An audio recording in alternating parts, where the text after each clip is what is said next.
beg your pardon? Meredith, who is this coarse person with the foreign accent?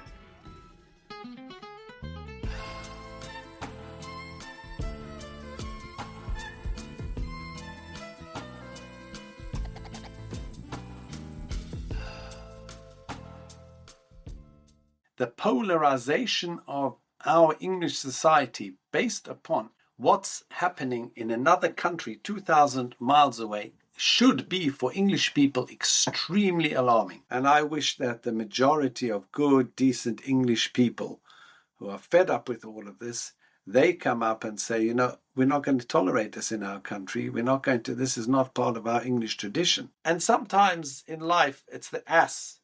It's the donkey. It's that being which you despise, which you think has got no brains. They the people which actually teach us how to behave correctly.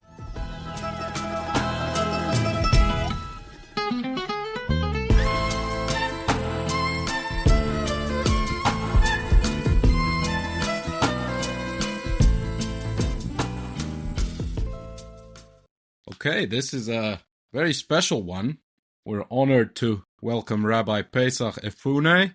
We met a couple of years ago. You actually asked me offline why I think you'd be interesting for this program, but I think you have a wonderful ability to understand people from different walks of life, even though, you know, you've chosen one path, but you never feel like you judge other people, and you have a great sense of humor about it all. So welcome. Thank you. It's a pleasure to be with you, Danny. I never thought that the day would come. This is my moment of greatness. Wow. I hope. How many millions of listeners are we going to have, followers? Well, now that you're on, it's going to be the whole world, I'm sure. Right. There's no stopping you now. No stopping us. Okay. Yeah. Do you mind if I, before we go into your background and all that, can we do a tough question right away? Absolutely. Yeah, you live for a tough question. So the difference between you and me, obvious, we don't have video, but it is obvious from perhaps how we talk and just our appearance that you are visibly Jewish and I'm not. So the way the world has been going, especially in Britain, there is a huge difference with how much this stuff is touching us. Recently, the anti-Semitism, have you had any bad experiences? Well, the people who are listening to this can't see me, but I have a beard and I wear a black hat. So I was once stopped in the street by a man and said, are you Jewish? So I said, no, I'm Amish. No, I didn't say that. The truth is, Danny, it's a question which many people ask, and they've been asking me recently. To be absolutely honest, I haven't had, and thank God.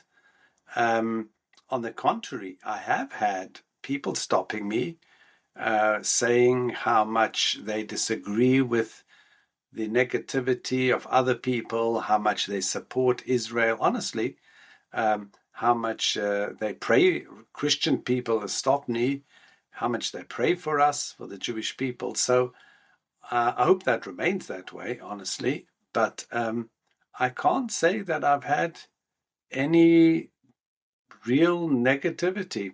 I think when you asked me last time, I said the only time that I recall that somebody shouted at me, Free Palestine, was when I was in Lewis prison, and not as a prisoner. I happened to be the Jewish chaplain of Lewis prison, and I was walking down on the corridor, and somebody from behind closed door shouted, Free Palestine. But no, it's strange. Thank God, a million times. I don't want to change that, but my appearance seems to have attracted only positivity rather than negativity. That's honestly, yes. Yeah, well, that's lucky. You mentioned Lewis there, so you're a rabbi in the southeast corner of England, well, specifically in Brighton and Hove. That is, I guess, known as a fairly artsy-fartsy left-wing place. And right now, this sort of new, well, anti-Semitism of the left and in communism and so forth always was there. But in this newest wave, there is a triple threat of sort of radical right, radical left, and Islamist. anti-Semitism in the UK, all three.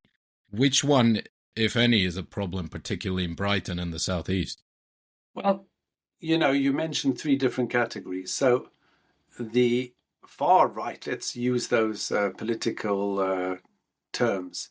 The far right have always been the visible enemy. So sometimes they say it's best to know who your enemy is. Okay, so in the past we've had our fascists, we've had our racists, and we always have been aware of them, right? So you know who your enemy is. You're always looking to protect yourself from them. The question with the far left, now that is something which really does need a lot of analysis, because first of all, they keep on saying that we're not being anti-Semitic. So, before you can deal with the problem, you have to acknowledge that there is a problem. And they keep on saying that we're not anti-Semitic, we're only anti-Zionist. And so it becomes a little bit more complicated trying to convince them what they're doing is absolutely anti-Semitic. It's very destructive. And I think on a certain level it's even more dangerous because you least expect it from them.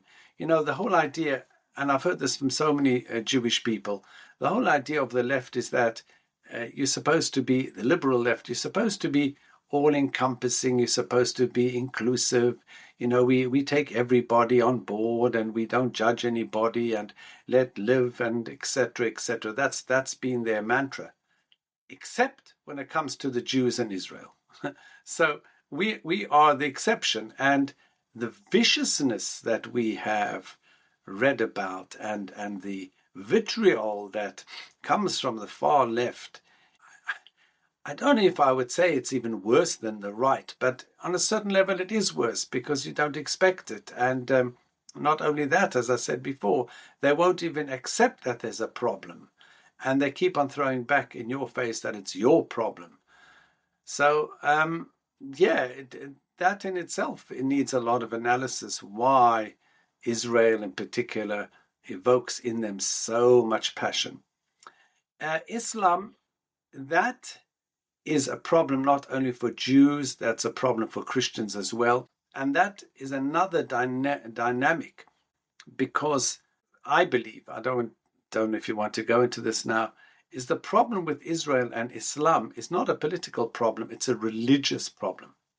I once made a joke to somebody, and I don't even know if it's such a joke, that when it comes to sorting out the politics in Israel, the people who should be speaking should be the chief rabbis and the imams, not the secular Knesset people with some Islamic imam, because basically a secular Israeli is speaking a secular language. An imam or a fundamentalist Muslim is speaking religious language. And when two people speak religious language, although it might be different religion, but on a certain level they are speaking a similar type of language. Does that make sense what I'm saying to you? You're speaking, in your conversation, you don't have any inhibition to evoke God, please God, and thank God, and so on and so forth. They play on different teams, but the secular person is outside the stadium completely. That's a very, very good way of putting it. So, but I don't know if you want to talk about that. That's for a whole another discussion. But the anti-Semitism of the left is very worrying. Yeah, I like to joke that they're angry about something else. You see, it is anti-Semitism when you call yourself just an anti-Zionist, but the only colonialism and historical movement of people you have ever been worried about is the European Jewry who went to Israel. That is not even a majority European Jewish state today. There are brown Jews and black Jews and all kinds there who came from, if you've never been worried about Islam itself being colonialist and imperialist, or if you don't think that the United Kingdom doesn't have a right to exist, this was colonized by various people and conquered by violence. If it's the one thing that you focus on is that little strip of land in the Middle East, then yeah, sure, there is those people should be examined for what the motivation is.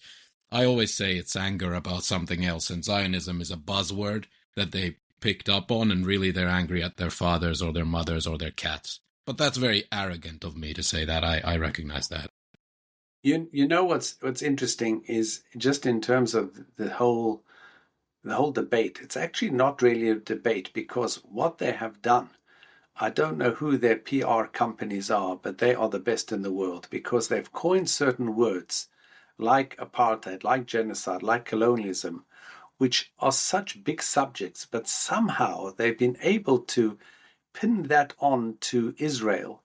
And I find from my interaction with these people, the problem with it is that the ignorance, there is no debate anymore. They have convinced themselves of the right of their argument. That's another problem with the left wing.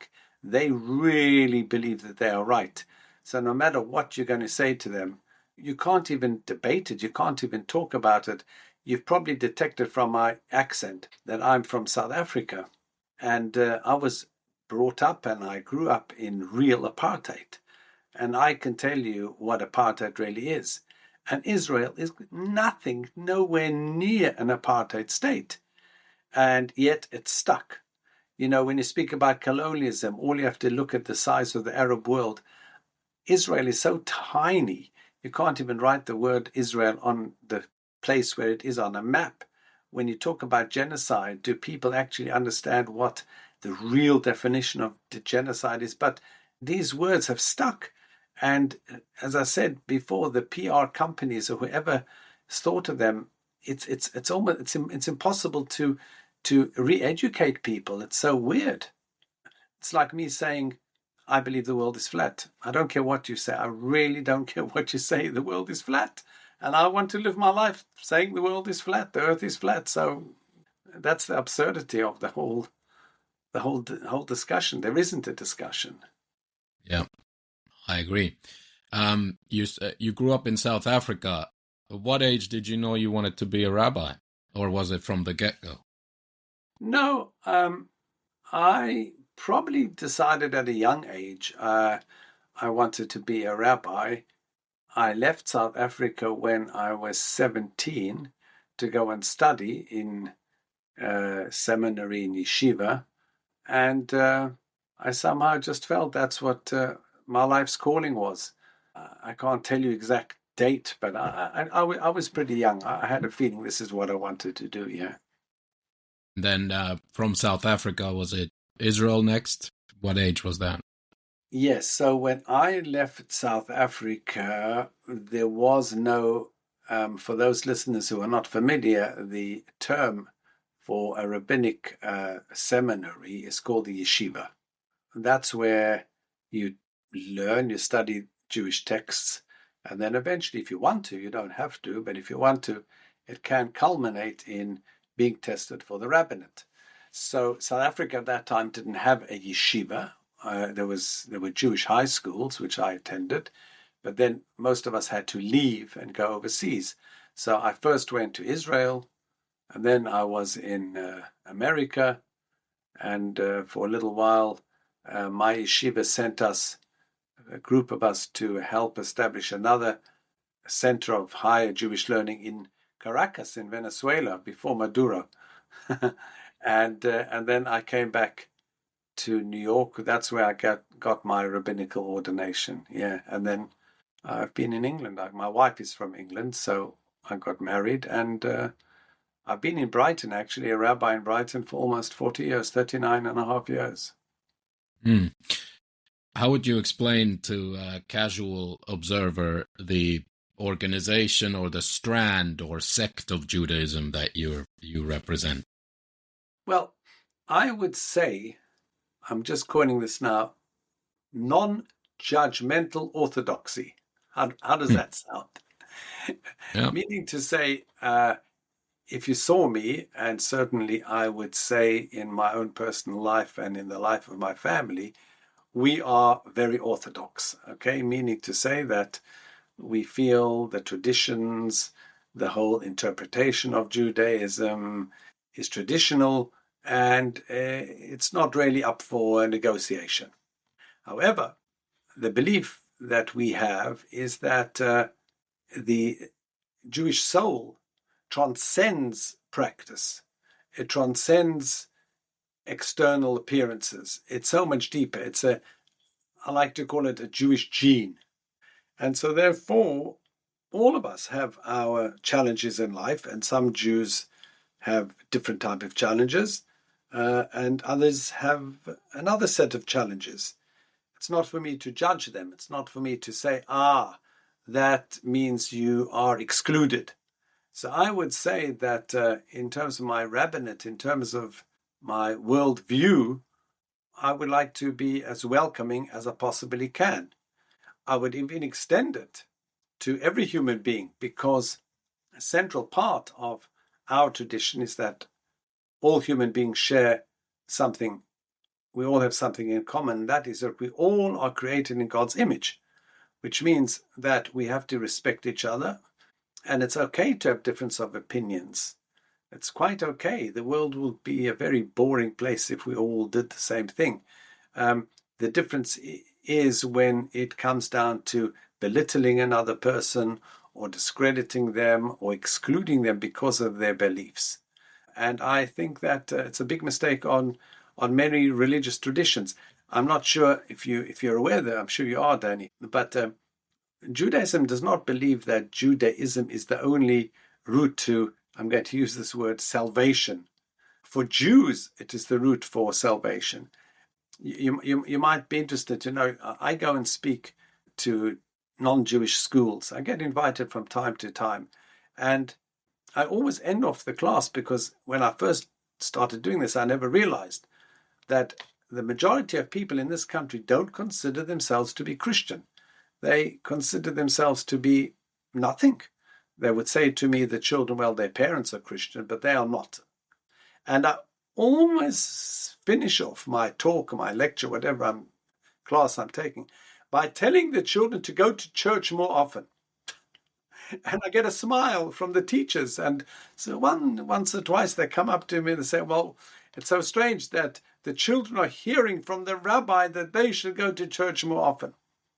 And I explained to them, I says, yes, because the tradition that I'm coming from is that a good Christian is a peaceful person, is an honest person.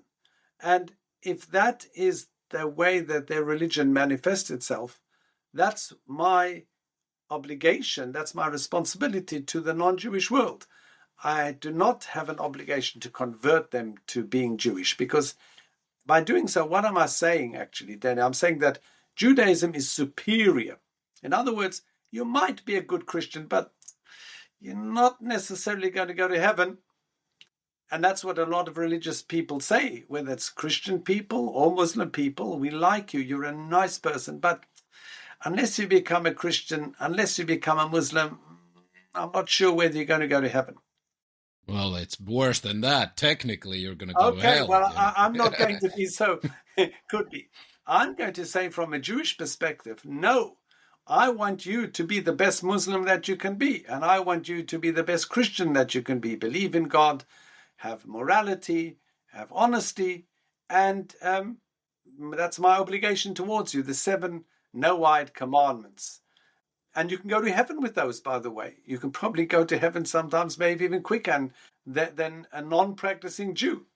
So you said we're all created in God's image, so all those lovely godless British people who have lost religion in their lives or never even were born with it, they're all lovely and most likely honest and peaceful people, but for the majority as well. So why do they need to go to church if they're already, in God's image? Thank you for bringing that point up. Okay, yes, I stand to be corrected. I wouldn't necessarily encourage them to be religious Christians. In a particular context, I would say to them, go out and be good human beings based upon the 7 Noahide laws of believing in God and not cursing God and being honest and having a morality in your marriage and so on. There's 7 of them. You don't have to call yourself a Christian. In fact, the correct term would be call yourself a Noahide. and Noahide, which means that I live my life with honesty and sincerity. I don't have to go to church. You're right. You're right. Yeah, thank you for clarifying that. Yes. Interestingly, I mean, now you've been a community leader for decades, right? Did you see this coming, as in the sense when, let's say, the October 7th attacks happened? I mean, it's crazy to say that the people who somehow are associated with the victims of that attack would be the ones who would start being hated across the world again at a growing intensity and severity. But did you see this coming? This has happened before, correct, in your career? I would think also there is a difference in anticipation of something from a religious perspective, from a religious Jew and a secular Jew. Because in my tradition, in my understanding of Jewish history, and indeed all the rabbinic pronouncements going back since the beginning of Judaism, is that anti-Semitism can never be cured. It's something that we have to live with. It's God's divine decree for whatever reason. And all that we can do is have to deal with it from time to time. So you and I, looking at, I know your age and you know my age, we were very, I suppose, privileged to live post-World War II. And post-World War II meant that anti-Semitism was really not something that was going to be tolerated. You know, before the war in America, there was Ku Klux Klan. Even in America, there was Henry Ford. And there was a lot of anti-Semitism. In England, we had the black shirts. And in Poland and in Eastern Europe, Jews lived horrendously. After the war, there was a lot of sympathy for the Jews. In fact, I teach a course on a Monday evening, and the course was first published in 2014. And a module of the course is about anti-Semitism. And there in 2014, it speaks about different surveys, and it seems the course suggested that anti-Semitism is getting less, right? Famous last words. So after October 7th, well, nobody sits expecting calamity. But the fact that it's happened, and it's happened in our generation, it's a bit of a shock to our system because we really, as I said before, we somehow didn't feel that it would ever happen again, never again, etc., etc. But now that it has happened, it is uncomfortable. It's not nice. I hope it doesn't get worse. And we've got a task ahead of ourselves to convince the wider, beautiful, very nice, wider public. There's a small vocal minority of people who are just making so much noise, and I wish that the majority of good, decent English people who are fed up with all of this, they come up and say, we're not going to tolerate this in our country. This is not part of our English tradition. So I'm hoping, and maybe now it's beginning to happen, maybe the tide is turning because there have been some horrendous attacks on Jewish people, which are still going on now as we speak. I think yesterday there was a woman who was whipped in a certain Jewish neighborhood and a child who was beaten up. But these things, in terms of the wider perspective of Jewish history, are not new. And I would say that, thank God, in this country, we've got a decent police force, and the vast majority of citizens in this country are decent. So whilst I didn't expect it to happen now, but the fact that it did happen hasn't really taken me by surprise. I'm not saying, wow, this is something which, how could this happen? No, I always lived with the belief that it could happen. Yeah. And I think that's what Jewish history has taught us.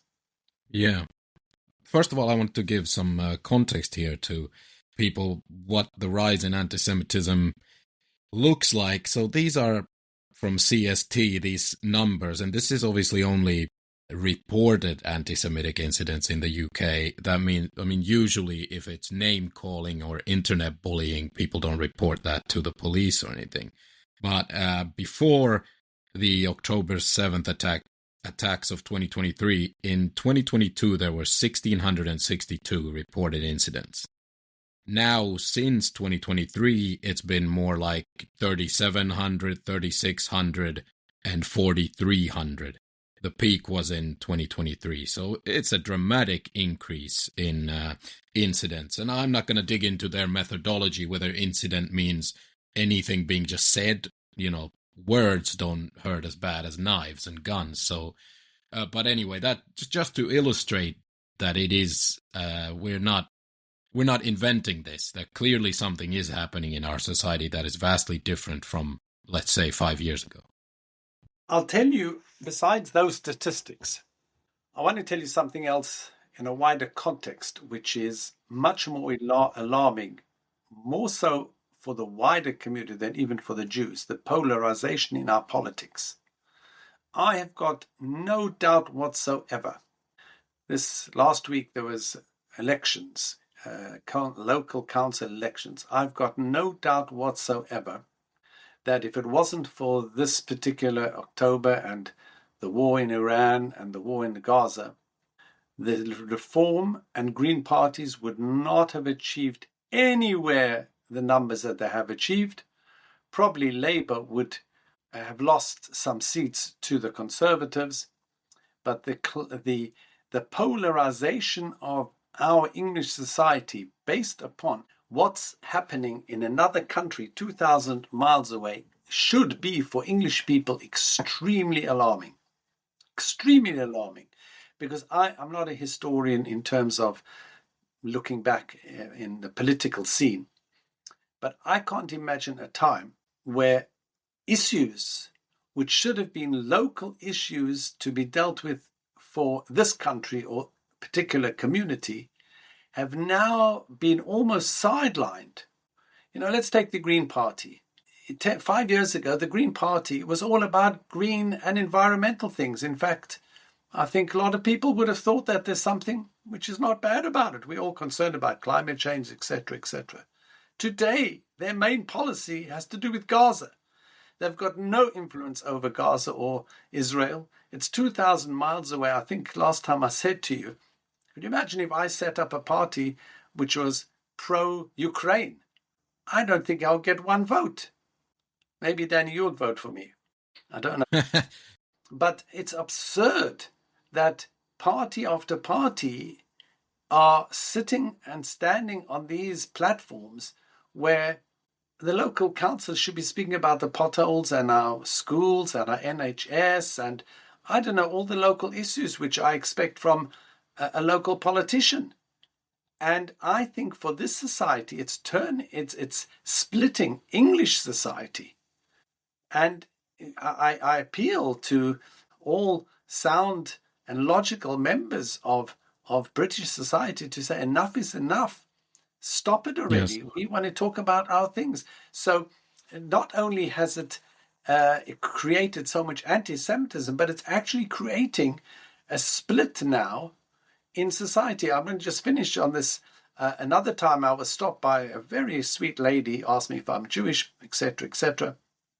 And you know what she was complaining? She said, I'm sick and tired on a Sunday here in Brighton when I want to go shopping to Churchill Square. The bus is held up because there's 250 protesters in the street. They come past her house. They're fed up with this. There's no other issue which evokes so much passion. It's done on purpose. The machinery behind it is, and this is not a conspiracy theory, this is maybe just to explain why it's become such a thing, is they all the leaders of these movements, I'm not talking about the simple soldiers in these movements, the leaders have monetized social media accounts. They make money off of that engagement on the internet. And on these platforms, rage baiting is a word that maybe you've heard, but content that makes you either angry or happy or feeling moments of cuteness and quick dopamine, these are the things you end up clicking on, commenting on, engaging with. And that makes money. That's when your eyeballs are on the adverts and so forth. So there is an inbuilt incentive to create polarizing messaging. And all these politicians are sellouts. They have no values. They're trying to build a career, and the social media is part of it, and taking a stand in these polarizing issues is part of it. It's a very cynical game, and that's why it's happening. And of course, I think any reasonable person agrees with you that this local election that we just saw, regardless of the results, was a silly clown show of people commenting on issues they know nothing about 2,000 miles away, as you just said. And just to add to that, sorry, Rabbi, I'll let you go on in a second, but to add to that, there is a new player in this now. We've talked a lot about what the Western social media platforms are doing and how it's polarized and ruined our societies. Well, part of that, not all of it, some of it is profit incentive and just pure capitalism. Some of it is a hybrid operation by some of our adversaries, as in China, a place in which there was very little classic anti-Semitism. Chinese people most had not met very many Jews and historically didn't have a lot of anti-Semitic opinions. Same in places like maybe Vietnam or Laos or whatever. Nowadays, China has played into this and seen that this issue, Israel and the Jews, is the issue that creates the most polarization in Western society. So they have flooded all the platforms on the internet that they control with misinformation and hateful content to get this snowball rolling even faster down the mountain. So in this, the same way the Jewish issue in a way was central to World War II, and Jews ended up, having a pretty bad go of it because of that. In this new World War III, or whatever you want to call it, Cold War II, the new adversary, China, is playing the Jews as a central card in this game again. I don't know if you have paid attention to that as well. Well, I'm not such a social media person. I'm not a TikTok. I don't have Instagram, but obviously I'm in a world where I'm hearing from other people and speaking to them and so on. So I understand what you are saying. You have people, especially Americans, who speak English. I don't know what's happening so much in China, but it hits our headlines where you have certain Instagram or certain bloggers who have got literally millions of followers. Now, I get it very much that it's about publicity. Sometimes I don't even think if they believe half the stuff that they're saying, but that's immaterial. The result is that some Jew is going to get murdered, and they cannot put up their hands and say, we're not guilty. You are inciting people, consciously, subconsciously, whatever way you're saying it, but you're churning out time every day, thousands and thousands of hours of hate. Maybe you're doing it because you're filling up your pockets, your coffers, which that might be your motive. But you therefore cannot put up your hands and say, it's not me who did this. They are all guilty. And maybe that's where, if I don't know if we can stop it, I'm just thinking about it now. And perhaps governments, Western governments, those who have some leaning towards making society better for all its inhabitants, are looking at ways of curtailing this, what they call hate speech, because the end result is that you are going to have somebody out there who's going to go and take a gun and shoot, and it's happened already, and it's happening. And I think the result of those statistics that you mentioned from the CST, I've got no doubt whatsoever, are because hundreds and thousands, maybe millions of people are hearing this negativity against Jews day in and day out, until eventually they get convinced that, Jews are very, very evil, that they want to take over the world, that they like Nazi propaganda. We are cockroaches, we are, I don't know what, we're pieces of dirt, we're rubbish, we're insignificant. So it's a problem. It's a huge problem. And I feel that we're not winning that war, the war of propaganda, the war of presentation, the war of persuasion. We're not winning that, and we're losing very heavily on that front. Yeah, I agree. It is at a stage where, quickly back to the elections and the situation more widely, for those who don't know, Jewish people were basically forced to choose in a lot of council elections between the hard left and the hard right. So between two parties where one currently is openly anti-Semitic in a lot of instances. That's the Greens, which are extreme left nowadays. It's not about Save the Whales anymore. They seem to have forgotten about that. And the right, the hard right, where some, I don't know them very well, reform, but it smells like it's one of those where they're just hiding some of their classical anti-Semitism, as many populist right movements are.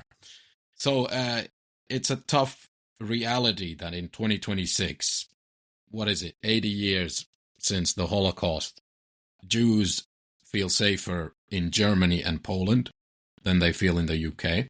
I'm going to give that. That's just how I'm sniffing the situation. I don't have any stats about that.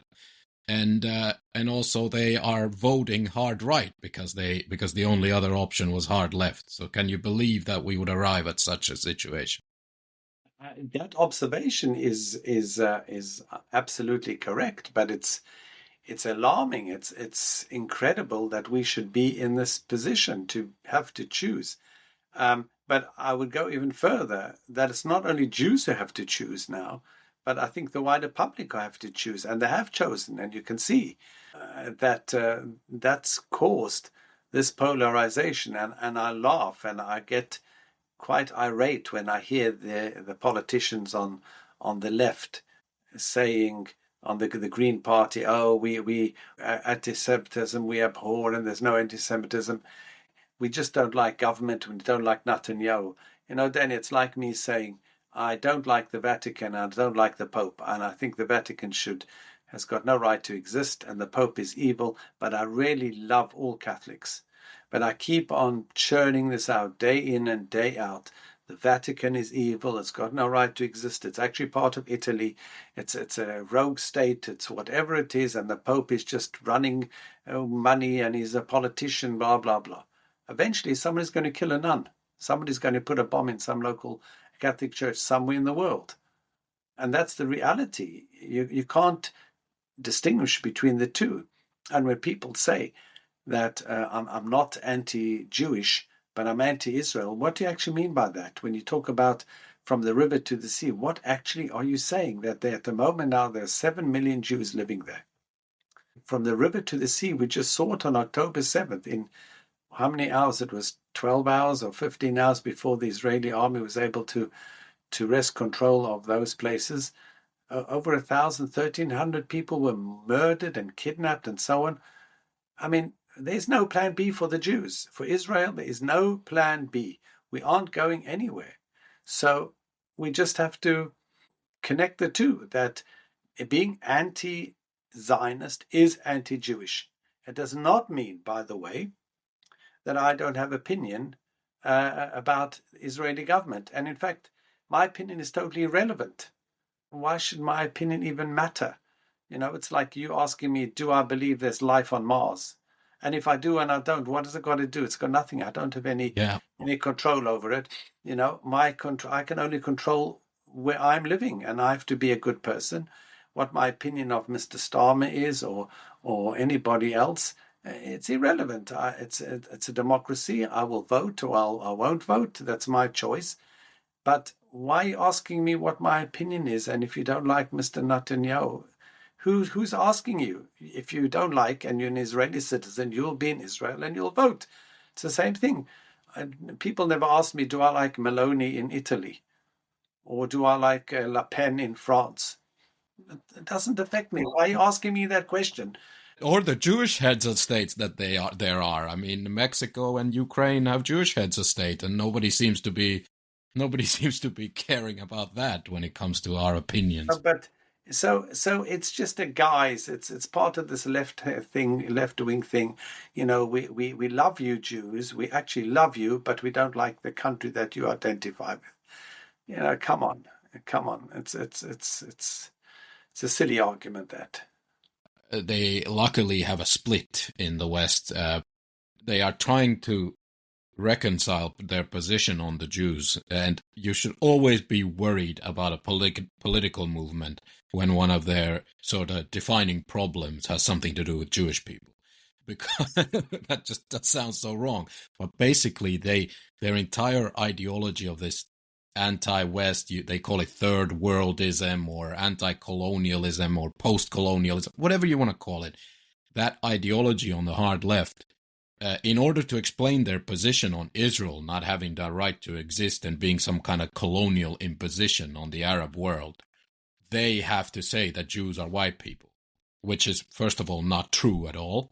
That's complete ignorance on the genetics of Ashkenazi Jews and Sephardic Jews, and there are even Ethiopian, Iraqi, Yemenite Jews in Israel who are not white people, genetically speaking, white Anglo-Saxons or whatever you want to call them. But in order to make that argument about Israel work, the radical left has to call them European white people and that they're white colonialists. But in order to not look anti-Semitic, they also have to say at home, in the diversity, equity, and inclusion dialogue, the DEI stuff, they have to say that Jews are a minority that deserves protection. And so they are not white people. And white males are the evil. At home in your society, it's the straight white males who are the evils, who are the evil patriarchy. And Jews have to be protected against that, just like the blacks or the Native Americans or whatever. You see what I mean? There's a fundamental contradiction in how they view the Jews, which is a problem in their entire ideology.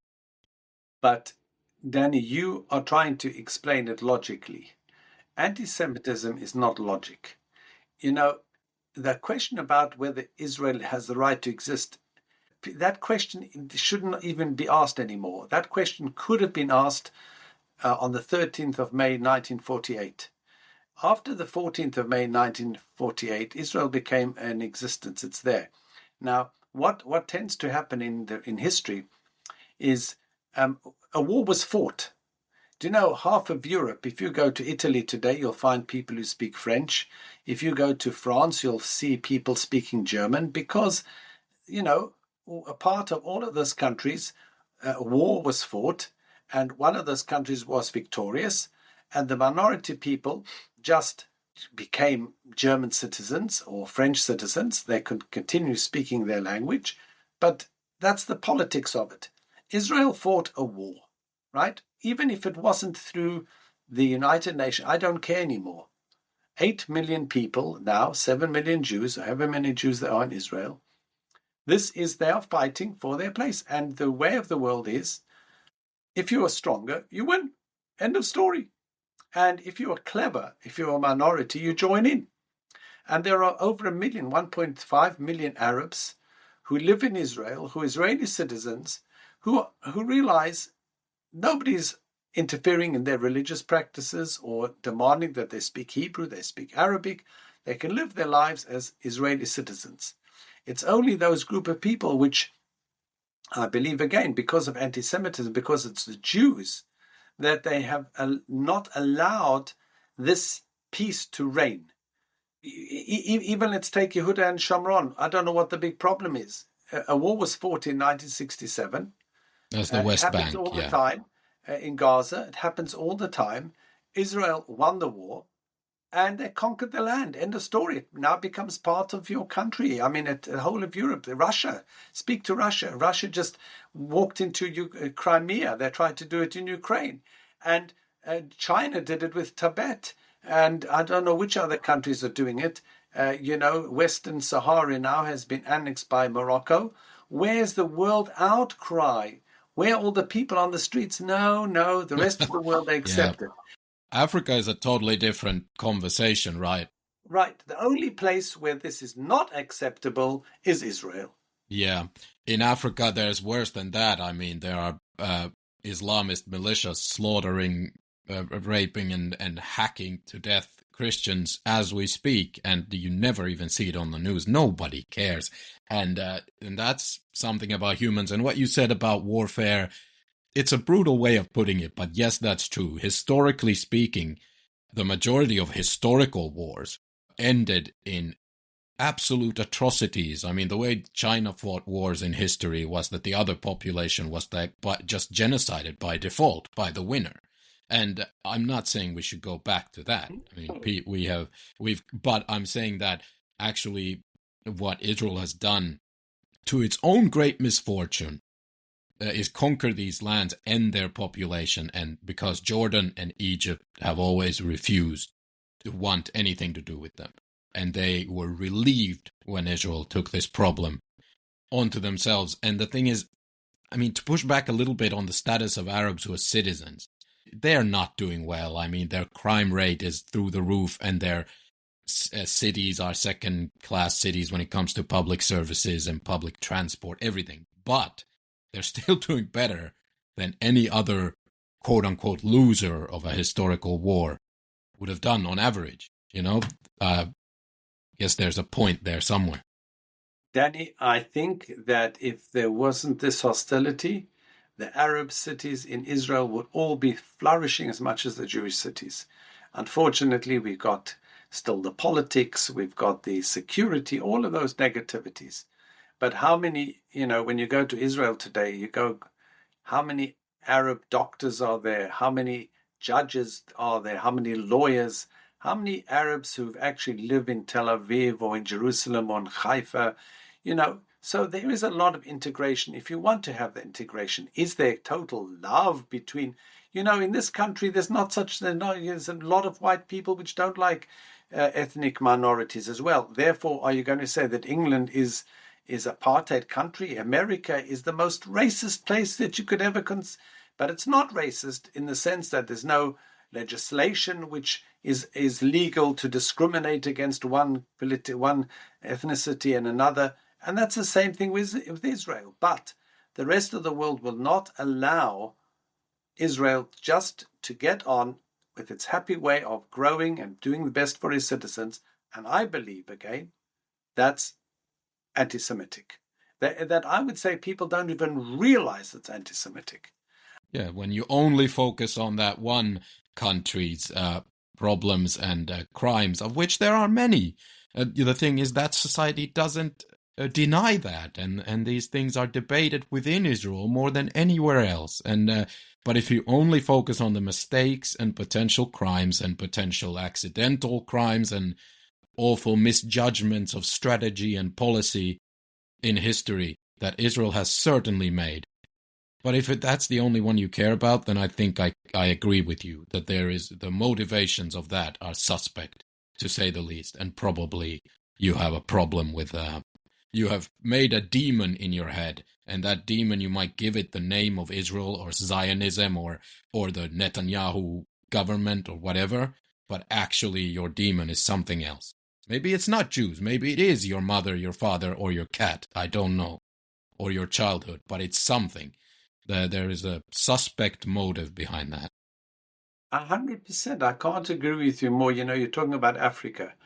A few weeks ago, there was literally it was about 30 seconds on the BBC. I listened to it on the way to synagogue in the morning, that the greatest humanity catastrophe of our time is Sudan, with 30 million people starving. Now, I'm not saying for 1 minute that people in Gaza were not, they were being bombed, and I think most Jews were very unhappy about that. The war in Gaza could have ended in 24 hours if they would have returned all the hostages. We didn't hear anybody saying, send back the hostages already, send them back, and then Israel will stop bombing you. I didn't hear anybody saying that. But in any event, I also never saw one picture. In fact, there was one picture which turned out that the child was suffering from another ailment of emaciated, skinny children like you see in Africa. Right there you can see little children, you can see all their bones. Now again, I don't want you to think that we are not concerned. We don't want any child, no matter who they are, to suffer. We don't want any child to be starving. It's absolutely. But Danny, unfortunately in war, in Hiroshima, in Germany, in Stuttgart, in Munich, when the British bombed and the American, innocent people got killed. Did you know that? I don't know if you know this. That war is a terrible thing, but during war, innocent people get killed. If you haven't realized that, I'm telling you now, and I'm telling everybody. We're not rejoicing in that fact. But how come we don't have the outcry against Sudan? Why isn't the United Nations sending in relief troops and sending billions of pounds to send only to Israel, only to Gaza? Why isn't Greta Thunberg having a flotilla, or she can maybe have a group of camels crossing the desert, bringing food and relief to the poor people of southern Sudan? Why not? Only to Gaza. Mm-hmm. And that is, again, that obsession. Because that's her career. That's how she makes money. This is a seriously troubled young person, like, and not very intelligent, by the way. Like this, and that's how she makes money. That's her career. But besides her, there are hundreds of thousands of other people who every Sunday around the world are protesting, every day are protesting.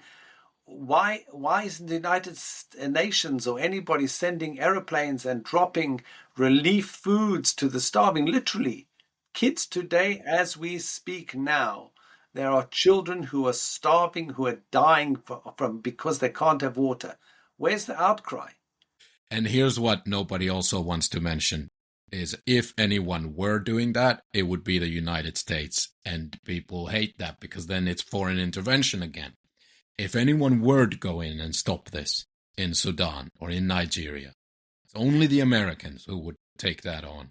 And then we'd have a whole other, it's the same thing. We'd be this hasn't that much to do with Jews, but that sentiment is actually the same.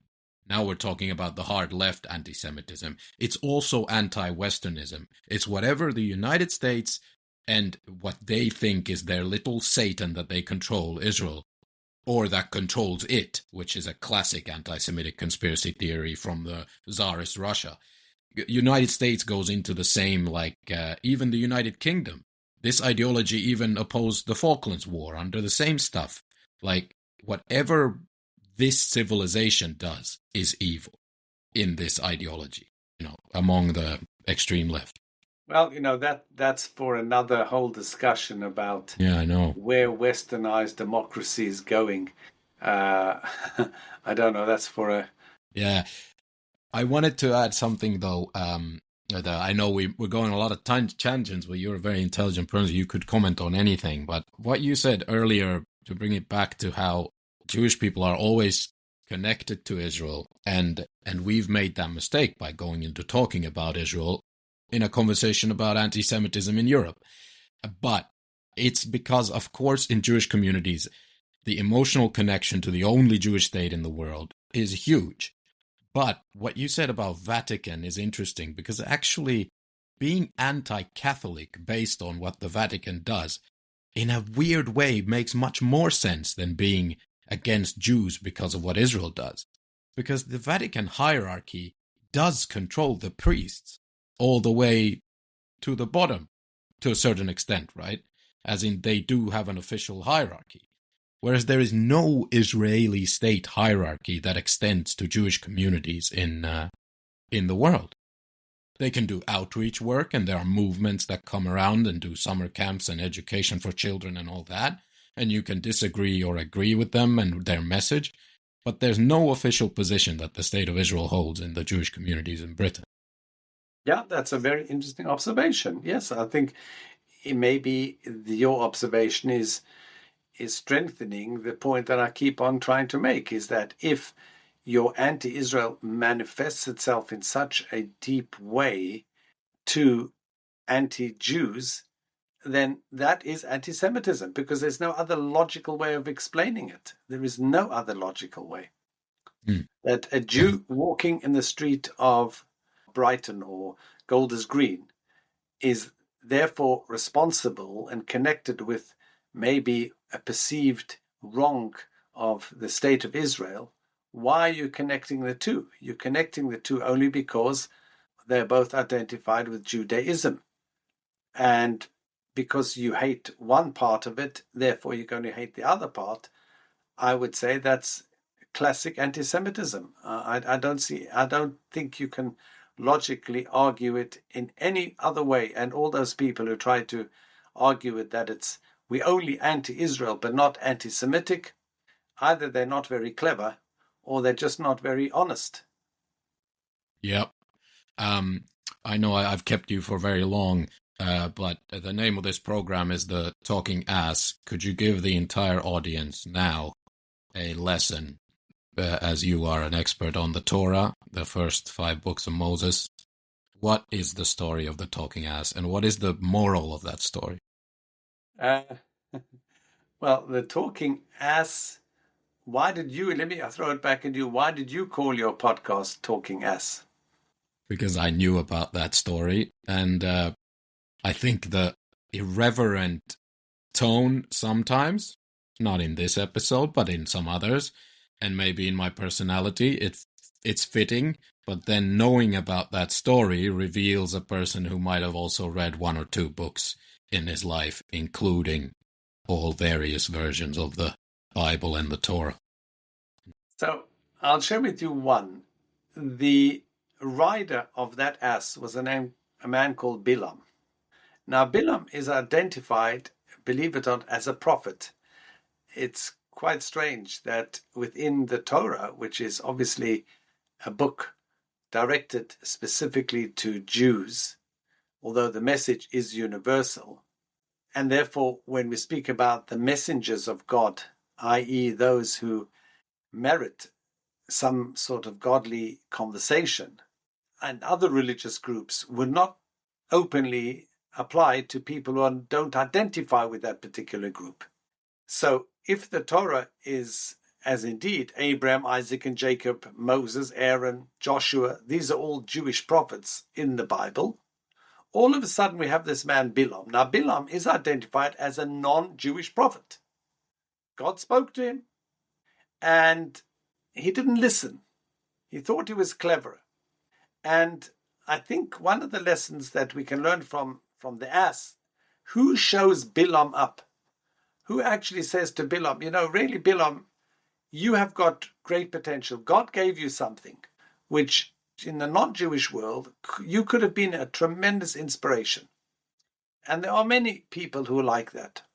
But you've decided, maybe, I'm just using your analogy, Danny, or like these TikTokers and all these influencers, that they had something to gain. And in fact, Bilam was offered a lot of money, by the way. When he was commissioned to go and curse the Jews, he was offered a lot of money. He ostensibly turned it down, but really he thought, you know what, if I keep on turning it down, they're going to give me more. And that's what happened. So in the end, he goes along with this idea that he's going to look at the Jewish people. He was employed by the king, his name was Balak, a non-Jewish king, to go and curse the Jewish people. And he went along, and in the end, who shows him up? Bilam is a very clever man, a very inspired man, but he's a stupid man on one level. He misses the point of everything. His own ego, perhaps, his own lack of seeing a bigger picture. And sometimes in life, it's the ass, it's the donkey, it's that being which you despise, which you think has got no brains. They the people which actually teach us how to behave correctly. And where do we see this sometimes? I'm just thinking about it now. In history, revolutions have come up. Who have brought about revolutions? Very often it's peasants. It's the man in the street, the people who the power houses look down upon. They're stupid, they're ignorant, but sometimes those people are the ones which teach you a lesson. And this is what the donkey of Bilam started speaking to him and taught him a lesson. And I think sometimes that's what politicians and people of power, don't think. I recently heard about the Westminster bubble. You're sitting, you think you know everything. I'm the Prime Minister, I'm that, I've been voted. I don't know who said it. You'll probably tell me, power corrupts, absolute power corrupts absolutely, but power does corrupt. But sometimes you need an ass to tell you, you think you're clever, you're actually an idiot. You actually don't know what you're talking about. And I think that's something which we can all learn from. And maybe that's what you're trying to achieve. You have interesting people who sharing different perspectives. I hope that they are insightful perspectives. By the way, not every stupid person has something clever to say. Just sometimes you can have a stupid person, you can have an ass, you can have a donkey, and you can even learn. And the donkey can sometimes teach you a lesson. The masses can stand up and say, Mr. Politician, Mr. Powerful Man, you've got it so wrong. You don't understand it. And I'm just thinking aloud now. When they speak about populist politicians, who phrased that phrase, that I don't know who phrased it in the first, but it really refers to people who are losing. A populist politician, and they say you're pandering to the masses. I don't look at it like that. I think the politician is listening to the masses, is actually saying, I'm listening to the ordinary man in the street. The man in the street who is hardworking, he's telling me something and I'm listening to him. So I'm not pandering to what he's saying because it's wrong. I'm listening to what he's saying because maybe he's got it right. And maybe the other politicians which think they know it all. So when you say populist, you mean that you are popular by the man in the street who the people who call populist think the man in the street is stupid. The only working class, what do they know? Who are these people? But they know. On the ground, they know what it is to work for a job. They know what it is to deal with the real issues in life. And people ignore them. So comes along a politician and listens to them and becomes their voice, can become very powerful. So I think that's an analysis that maybe I'll leave you with. I don't know. That's amazing. And thank you so much for that explanation of the talking ass as well. It fits perfectly. We love it. And you have been a wonderful guest. I mean, this was supremely interesting, and would love to talk to you again one day. Thank you so much. And I wish your podcast much success. Thank you, Danny. Lovely speaking to you as well. Now, if you enjoyed this episode of The Talking Ass, remember to rate, review, follow the show for more of this weirdness, and share it with a friend, enemy, neighbor, relative, lover even. And press those internet buttons. Press them hard. Follow, all that jazz. See you next time.